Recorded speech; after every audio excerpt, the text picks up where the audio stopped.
अस्सलामु अलैकुम वरहमतुल्लाह रहमतुल्लाहि वकफ़ा वसलामुन अलल लज़ीना इस्तफ़ा अम्मा बाद अऊज़ु बिल्लाहि मिनश शैतानिर रजीम बिस्मिल्लाहिर रहमानिर रहीम क़द समिअल्लाहु क़ौलल लती तुजादिलुका फ़ी ज़ौजिहा व तश्तकी इलल्लाह।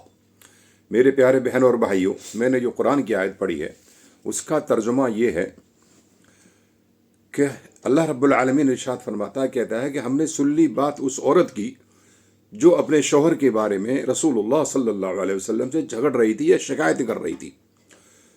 ये सूरत मुजादला है और 28वें पारे की पहली आयत है।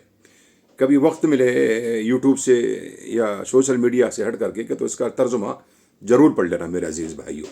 इसका तर्जुमा ये ऐसे है, इसका वाक़या ये है कि जो औरत अल्लाह के रसूल सल्लल्लाहु अलैहि वसल्लम से शिकायतें कर रही थी, वो शिकायत ये थी, वो है खौला बिन्त थौलबा।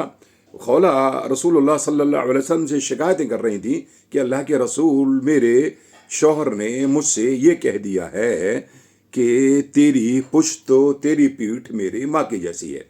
ये लफ्ज़ कहने से, ये अल्फाज कहने से इस्लाम में बीवी हराम हो जाती है।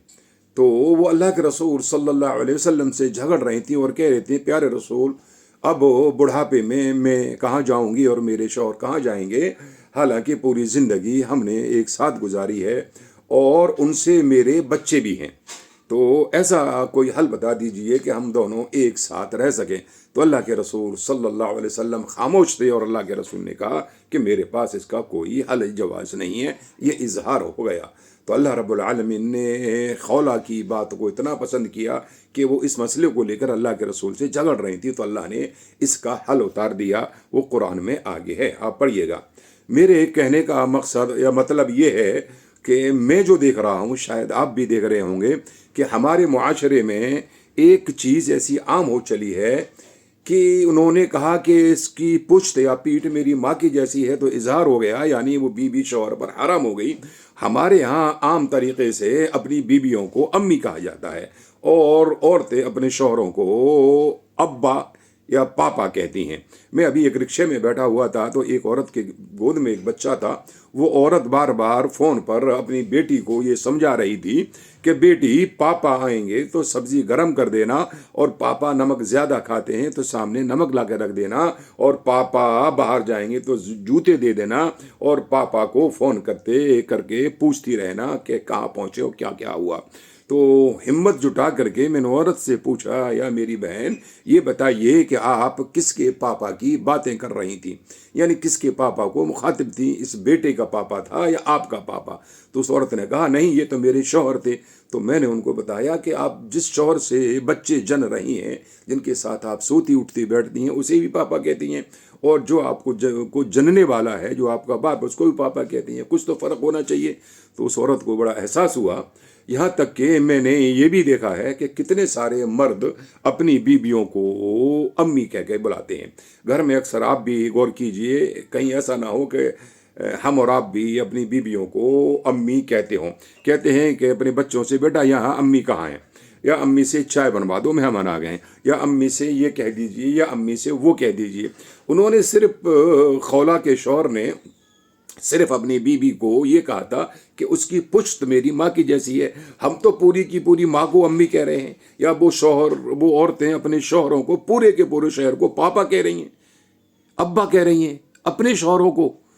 तो इस बेगैरती की जो हद है, उस हद को भी पार कर जाती है जिससे बेगैरती शर्माती है। तो मेरे अजीज़, मेरे भाइयों, इस लाइल्मी में, इस बेगैरती के दौर में हम यहाँ तक पहुँच गए कि अपनी अम्मियों को, अपनी बीबियों को अम्मी कहते हैं, और उन्हीं से औलादें जनी जा रही हैं। तो कहीं ऐसा ना हो, मैं आपको कोई फतवा नहीं दे रहा हूँ, ना ये कोई फतवा है, बस एक मेरी फ़िक्र है, मैं मुआशरे में रहता हूँ, देख रहा हूँ। तो कहीं ऐसा ना हो कि हमारे इस लफ्ज़ के कहने से हमारी बीबियाँ या बीबियों के शौहर उन पर हराम हो जाएं, और उन हराम लफ्ज़ के कहने से बीबी हराम होने के बीच में उनसे औलादें पैदा हों। तो अल्लाह रब्बुल आलमीन आपसे और या मुझसे नहीं पूछ रहे इसके बारे में। हाँ, ये अल्लाह रब्बुल आलमीन ने कितने प्यारे प्यारे नाम इंसानों में, मर्द औरतों के रखे हैं।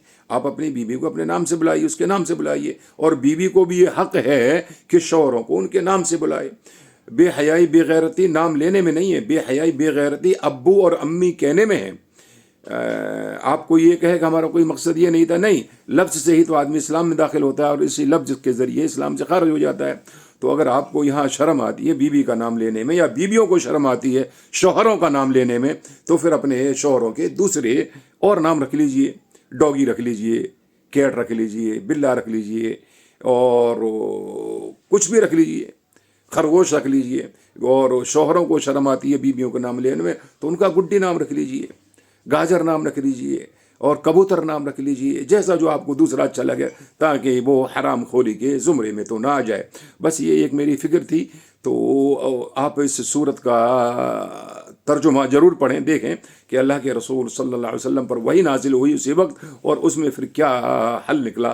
حل یہ تھا کہ بہت ساری شرطیں تھیں کہ وہ ایک غلام آزاد کریں، اور غلام آزاد نہیں کر سکتے تو 2 مہینے کے متواتر روزے رکھیں، اس میں ایک بھی ناغہ نہ ہو، یا پھر 60 آدمیوں کو کھانا کھلائیں۔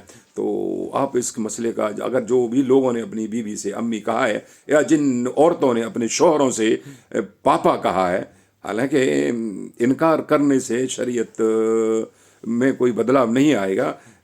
آپ غور کیجئے اپنے آپ کو، اور پھر تو اللہ سے توبہ کیجئے، رجوع کیجئے، اور اس مسئلے کا حل دیکھیے کہ اس میں جو بھی ہم سے غلطیاں ہوئی، خطا ہوئی ہیں، اس کا کیا حل ہے۔ اور تھوڑا ویڈیو لمبا ہو گیا، انشاءاللہ آگے اور تفصیل سے بتائیں گے کہ اس میں کیا ہونے والا ہے۔ اللہ تعالیٰ سے دعا کرتے ہیں اللہ تعالیٰ ہمیں اور آپ کو صحیح سمجھ دے اور نیک عمل کرنے کی توفیق عطا فرمائے۔ وعلیکم السلام ورحمۃ اللہ۔